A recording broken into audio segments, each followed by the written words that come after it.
t'arrives mon bébé.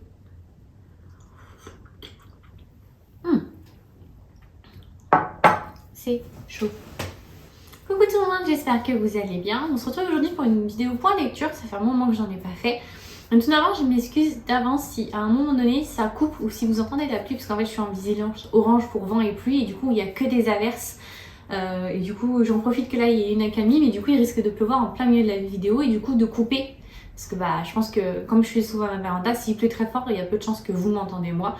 Vous entendez que la pluie. Donc je m'excuse d'avance. Donc c'est une vidéo du coup point livresque. J'en ai 2, 4, 6, 7 en version papier et j'ai un e-book. Donc c'est parti. Alors on va commencer du coup par j'ai 3 on va dire one shot. Donc c'est pas des suites ou des séries de sagas. Donc on va commencer par ces trois là et du coup on va commencer aussi par est-ce que je commence? Non, je commence par le seul e-book que j'ai. Du coup, hop là. Il est là. C'est celui-ci.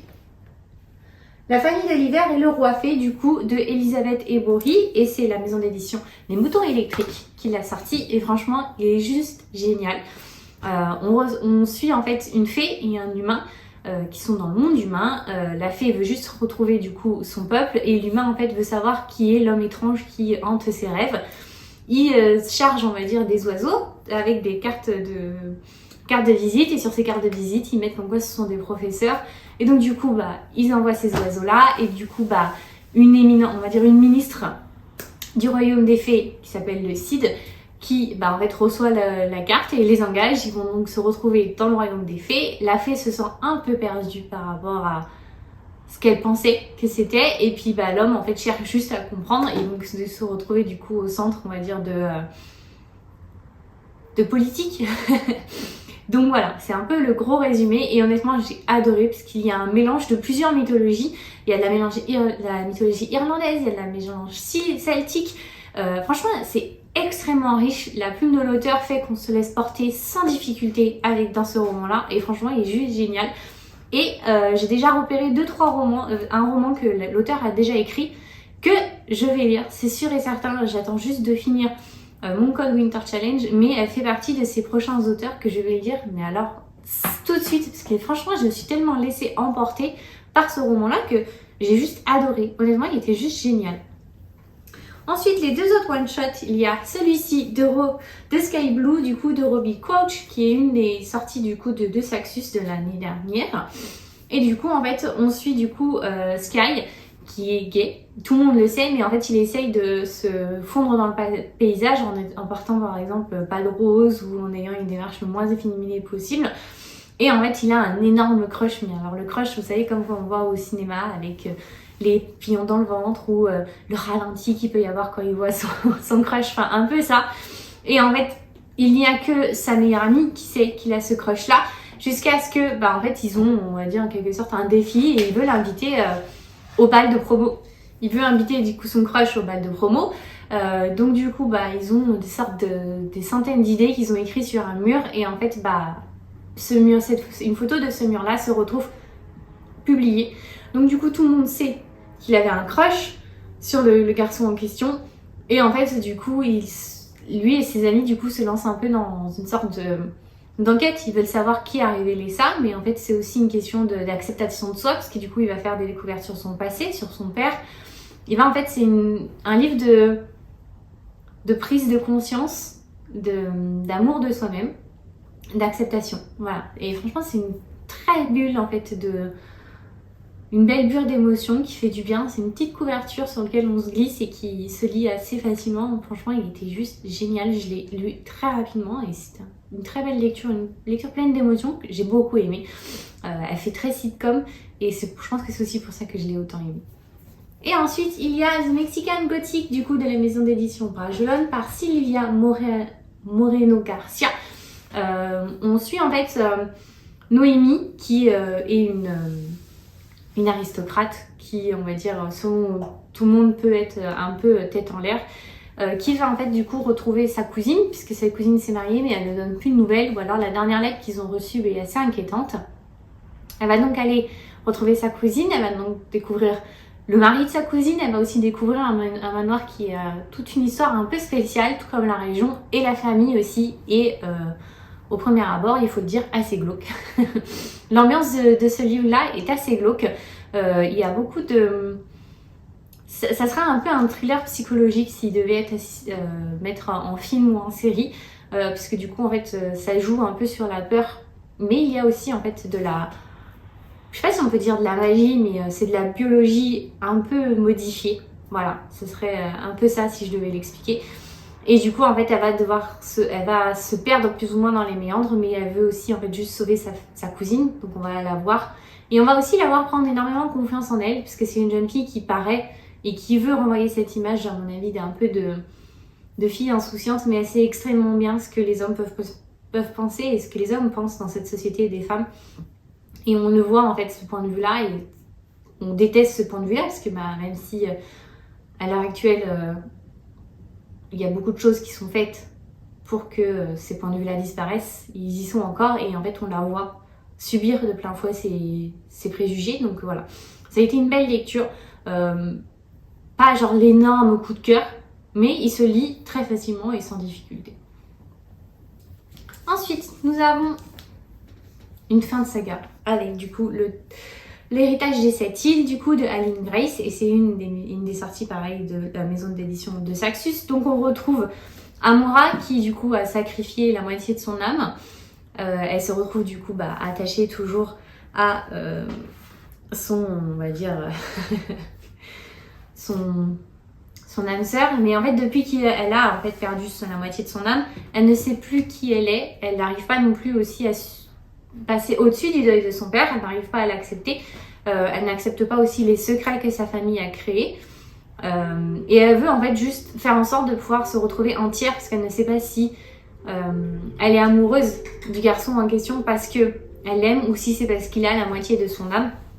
Donc du coup elle est en pleine, on va dire, perpétuelle question, mais en fait dans ce tome là je ne l'ai pas du tout plus que ça apprécié, en fait, parce qu'elle cache énormément de choses. Elle paraît très enfant, elle fait tout de son côté, elle n'accepte plus en fait l'aide de ses compagnons qu'elle avait, elle fait énormément de cachotterie au point de quasiment perdre une amitié, et j'ai trouvé ça un peu dommage, parce que du coup ça perdait un peu l'essence du premier tome.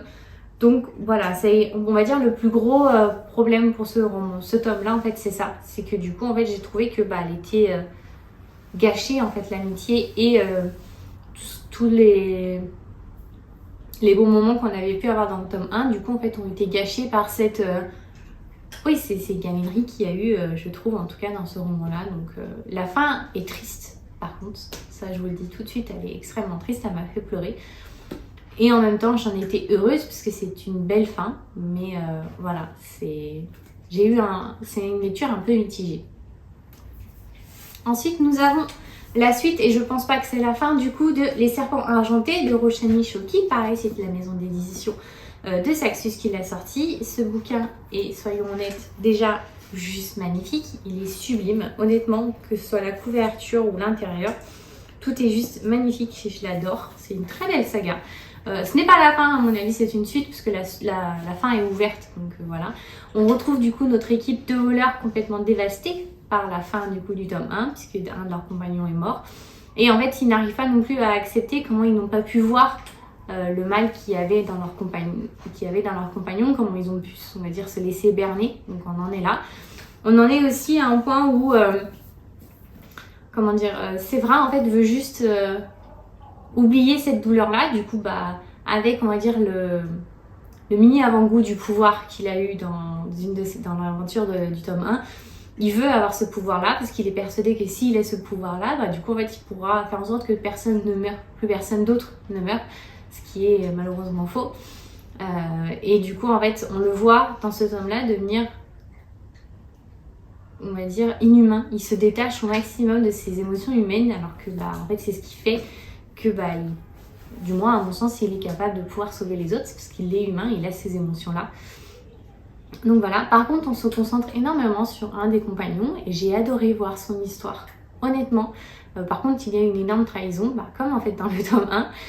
de l'un en fait des personnes qui l'aident. On voit aussi un peu plus le passé de Séverin et j'ai beaucoup aimé voir ces quelques retours en arrière, voir comment il en est arrivé là. Donc c'est une très belle lecture. Honnêtement, c'est une saga qui me laisse jamais de quoi. J'aime beaucoup me plonger dedans. Donc voilà, j'ai hâte d'avoir la suite parce que là, franchement, vu la fin dans laquelle elle nous a laissé, c'est juste inimaginable de pas que ça s'arrête là en fait. Il faut absolument une suite. Ensuite, nous avons La Revanche des Ténèbres du coup de Tara Sim. C'est la maison d'édition Bayard qui l'a sortie. La fin est trop facile. Voilà, je suis un peu déçue de ce bouquin-là. Si je devais choisir la plus grande déception, même si j'ai un peu aimé, ça serait celui-ci. Pourquoi? Parce que du coup, en fait, on le retrouve Amaya avec du coup tous ses compagnons, Caio, sa sœur Soraya, qui sont du coup en pleine fuite du royaume, puisque bah, du coup, en fait, ils ont découvert le poteau rose. Ils vont du coup se retrouver sur une autre île. Caio et Sarah veulent juste en fait sauver sa sœur, mais en fait, ils ne communiquent pas. Amaya et Caio, ils ne communiquent plus du tout. Du coup, en fait, l'alchimie qu'il y avait pu avoir dans le tome 1 n'est plus là. Ils se détestent, ils s'aiment. La romance est un peu trop facile à mon goût. Mais en fait, ce que j'ai détesté aussi, c'est genre tous les secrets qui se gardent l'un à l'autre. J'ai trouvé ça dommage. La quête est un peu passée, pour moi en tout cas, au deuxième plan. Elle devient un peu secondaire, alors que c'est ce qui faisait l'essence du tome 1, c'est de savoir d'où venait la maladie, comment elle était arrivée. J'ai trouvé la fin un peu facile, honnêtement. Voilà, j'ai été déçue en fait de cette fin-là. Je l'imaginais pas comme ça. Je l'imaginais avec un peu plus d'aventure. Certains passages sont assez longs.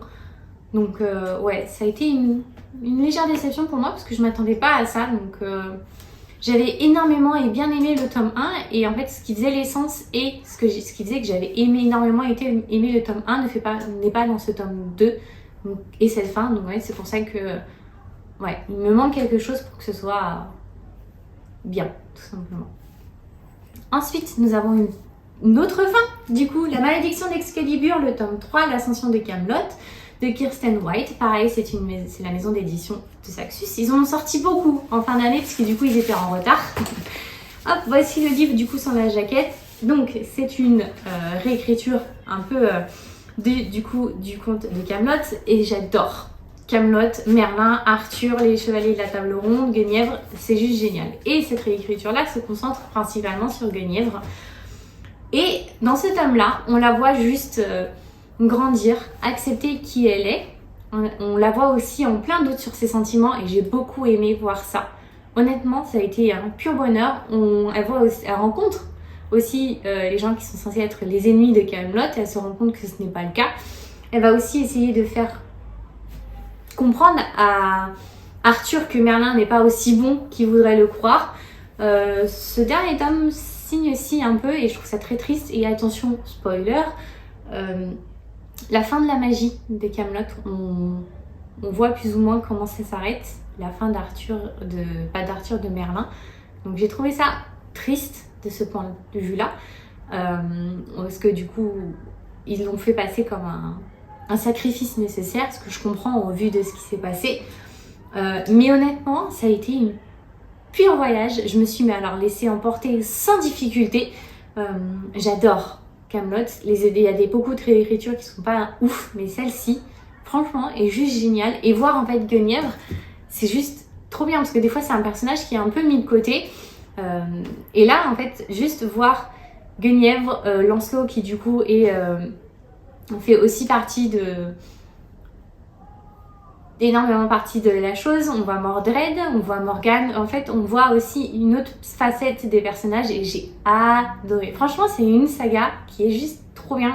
On se laisse emporter à chaque fois que j'ai commencé, que ce soit le tome 1, le tome 2 ou le tome 3, je me suis laissée porter tout de suite. Donc honnêtement, c'est mon plus gros coup de cœur de tous. C'est celui-ci.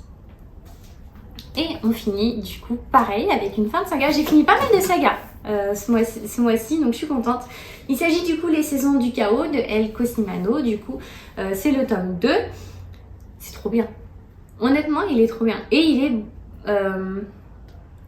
un peu différent du tome 1. Parce que le tome 1, du coup, on voyait les pensées de Fleur, du coup, et de Jack. Et dans ce tome-là, on voit Fleur, Jack et Doug qui du coup en fait va être une des pièces maîtresses de ce tome-là, puisque, spoiler de nouveau, il va en fait tuer du coup le professeur pour prendre en fait et devenir le Chronos. Et en fait on le voit comme méchant, et en fait même si on comprend et on conçoit pas forcément ses actes, on a, en tout cas moi j'ai ressorti énormément d'empathie pour lui, et c'est rare qu'on voit le point de vue du méchant et en même temps des deux héros en quelque sorte. Et donc j'ai adoré ce mélange-là, qui est très bien écrit, très bien fait. Je suis un peu déçue parce que l'équipe qu'on voyait dans le tome 1 n'est pas forcément là. Elle me manque un peu, j'aurais aimé les voir un peu plus, ils sont un peu plus en retrait. Par contre, Kai, qui était un peu présente dans le tome 1, mais pas plus que là, ça fait partie intégrante de ce tome 2. Elle est le lien qui, en fait, elle fait le lien entre les deux tomes. C'est quelqu'un qui, en fait, du coup, va découvrir son humanité. Elle va aussi devenir quelqu'un d'extrêmement puissante, tout comme Jack et du coup Fleur à la fin. On les voit en fait juste grandir. Et en fait, c'est un tome aussi qui nous montre les conséquences qu'il peut avoir la liberté. Ils se sont battus pour leur liberté, sauf que tout le monde n'accepte pas qu'ils soient libres, et donc du coup ils doivent se battre et continuer à se battre pour cette liberté, mais ils voient aussi les conséquences que ça a, parce qu'ils ont en fait bouleversé tout un système, et certains aiment quand le système ne bouge pas, qu'il reste contrôlable et autres, et ils ont fait en sorte que ce soit plus le cas. Et en fait on voit les conséquences de ça, et j'ai trouvé ça intéressant du coup de voir ces conséquences là. Donc franchement ces deux-là font partie de mes deux plus gros coups de cœur de cette lecture-là, avec du coup les serpents argentés qui sont juste géniaux. Et voilà, j'espère que ça vous a plu. Je pense que si je devais faire un top 3, il y aurait la malédiction d'Excalibur en premier, il y aurait la famille et le roi de l'hiver en deuxième place, qui est juste, franchement, juste trop bien. Et du coup, sur la troisième place du podium, il y aurait les saisons du chaos, qui m'a bien fait suer avec quelques sueurs froides. Donc franchement, c'était juste trop bien. N'hésitez pas à me dire si vous avez lu les bouquins ou pas du tout. Je suis désolée si j'en ai spoilé certains, si vous les avez aimés comme moi, ou si au contraire vous les avez détestés, ou ceux que moi j'ai moins aimés, vous les avez adorés. Donc voilà, n'hésitez pas. Et puis nous, on se dit à lundi prochain pour une prochaine vidéo. Et puis je vous fais à tous et tous un gros bisou. Et puis je vous souhaite à tous et tous une très bonne semaine. Bye bye!